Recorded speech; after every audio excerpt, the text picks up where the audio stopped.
Dalam mazhab Hanafi ni dia memang berlaku beberapa perbezaan pendapat walaupun sesama mereka sendiri. Dia macam mazhab Syafi'i jugalah. Kan mazhab Syafi'i pun walaupun kita sama-sama satu mazhab, tapi sesama ulama Syafi'iyah juga ada berlaku perbezaan pendapat. Jadi perbezaan pendapat ni dia bukan sekadar berlaku antara satu mazhab dengan mazhab lain. Dia bukan saja berlaku antara aliran salaf dengan khalaf sahaja, tapi dia juga berlaku sesama kelompok yang sama. Satu kelompok yang sama, mazhab yang sama, mazhab Syafi'i, sama-sama ulama Syafi'iyah berbeza pendapat. Itu benda biasa. Kan? Kita tak payah pelik lah. Ulama Malikiyah, sama-sama ulama mazhab Maliki, berbeza pendapat sesama mereka. Itu benda biasa. Kan ulama Hambali, ulama Hanabilah, mazhab Hambali, sesama mereka berbeza pendapat. Itu benda biasa. Jadi itu adalah perkara biasa yang berlaku bila kita bercakap tentang fiqh. Jadi bila tuan-tuan mengaji, tuan-tuan tanya hukum, memang ada kemungkinan yang besar satu ustaz ni jawab hukum tu lain, ustaz lain pula jawab hukum dia berbeza. Itu satu benda yang tidaklah satu benda yang ganjil sangat bila kita mengaji fiqh. Contohnya, sesama ulama mazhab Hanafi ni, Zufarnya, tok guru dia Imam Abu Hanifah, Abu Yusuf, Asy-Syaibani dan sebagainya, biasa sesama mereka juga berbeza pendapat. Kan? Itu benda biasa. Pasal apa berlaku perbezaan pendapat walaupun satu mazhab? Sebab apa tuan-tuan? Sebab sesama mereka ni bila mereka bawa riwayat-riwayat daripada Imam Abu Hanifah, tok guru dia, maka berlaku perbezaan dalam membawa riwayat daripada Imam Abu Hanifah. Contohnya apa dia? Kekeliruan perawi dalam membawa perkataan Imam Abu Hanifah. Jadi bila berlaku kesilapan perawi, kekeliruan perawi dalam membawa perkataan ataupun kalam Imam Abu Hanifah, itu yang menyebabkan jadi berbeza pendapat walaupun sesama mazhab Hanafi. Samalah juga bila Imam Abu Hanifah dia telah memperbetulkan pendapat dia yang awal. Kan dia ada pendapat lain pula, tetapi perawi yang bawa ni dia bawa pendapat yang awal. Itu contoh benda yang berlaku dalam mazhab Hanafi. Baik. Maka begitulah juga tuan-tuan sekalian berlaku perbezaan pendapat sesama mereka Imam Abu Hanifah dengan Abu Yusuf dan sebagainya. Mazhab Syafi'i pun sama juga. Kan? Mazhab Syafi'i, ulama Syafi'iyah berbeza pendapat dengan ulama Syafi'iyah yang lain. Benda ni berlaku tuan-tuan sekalian, bagi setengah orang dia kata pening lah ustaz, kita tak boleh sembang lah benda-benda lagu ni. Tetapi untuk pengetahuan tuan-tuan sekalian, perbezaan pendapat inilah ada kala dan ada ketikanya dia bagi kemudahan kepada kita. Dia bagi alternatif kepada kita bila berlaku perbezaan pendapat. Contoh, dalam 4-5 hari ni, seminggu ni, kan, orang duk pergi umrah. Kan? Sekarang ni ramai duk pergi umrah kan. Peak season. Sangat ramai orang pergi umrah.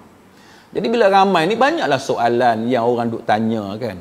Antaranya yang duk tanyanya ialah masalah orang perempuan. Kan? Saya sebenarnya duk fikir tak mau ulas, tapi dah sebab ramai duk pergi umrah sekarang ni, tak apalah kita ulas. Baik, ini contoh tuan-tuan sekalian betapa bila kita mengaji fiqh perbandingan, kan, fiqh perbandingan ataupun comparative fiqh, dia sebenarnya banyak bagi kemudahan kepada kita. Dan ini sikap yang juga diambil oleh pihak berotoriti dalam negara kita seperti tabung haji dan sebagainya. Pasal apa? Sebab orang perempuan dia nak pergi umrah. Kita orang lelaki nak pergi umrah, kita tak risau sangat. Sebab kita orang lelaki, kita tak ada period. Kan? Kau orang lelaki ada period dekat Perlis ni? Tak ada. Kita tak ada masalah. Bab period ni kita tak ada masalah. Yang masalahnya isteri kita. Masalahnya anak perempuan kita. Saya pun bila saya bawa anak perempuan saya, nak kena check tarikh tu. Nak tengok dengan period dia. Macam mana? Nak kena ambil ubat ke tak kena ambil ubat dan sebagainya. Ini benda yang kita orang lelaki kena tahu juga. Walaupun benda ni masalah orang perempuan, tapi sebab kita ni orang lelaki, isteri kita perempuan.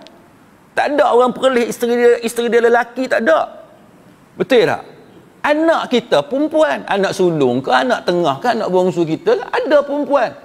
Kalau tidak, anak kita pun menantu kita, siapa yang semua anak dia lelaki. Saya tak ada anak perempuan, Ustaz. Saya tak perlu ambil tahu pasal orang perempuan. Iyalah, tapi anak hang lelaki semua, 3 orang, 4 orang semua lelaki, menantu hang perempuan juga. Nanti dia ada masalah, dia akan tanya hang. Dah, tengok pak mentua duk selepi mengaji. Betul tak? Pak mentua duk lebay, pakai kopiah. Jadi dia akan tanya, ayah ni macam mana, apa semua dia akan tanya. Jadi kita kena ambil tahu benda-benda lagu ni. Jadi dalam seminggu ni ada orang duduk tanya masalah orang perempuan. Macam mana nak pergi? So ambil ubat lah, kan? Pil perancang apa semua, pi jumpa doktor. Doktor tahulah macam mana nak cerita dekat orang perempuan. Masalahnya ialah bila ambil pil tapi masih lagi datang haid. Kan? Haid tu tak berhenti. Atau dia berhenti sekejap. Tiba-tiba masa kita nak buat umur, masa kita nak tawaf, dia mai. Walaupun kita ambil pil sebagaimana yang doktor suruh. Dekat sinilah tuan-tuan peranan fiqh perbandingan. Dekat sinilah pentingnya kita mengaji bahawa agama ni hukum dia tidak semestinya ulama satu pendapat dalam memahami sesuatu hukum. Maka benda-benda macam ni tuan-tuan, macam ulama mazhab Hanafi dan ulama Syafi'iyah, sama-sama dia pun berbeza pendapat. Kan?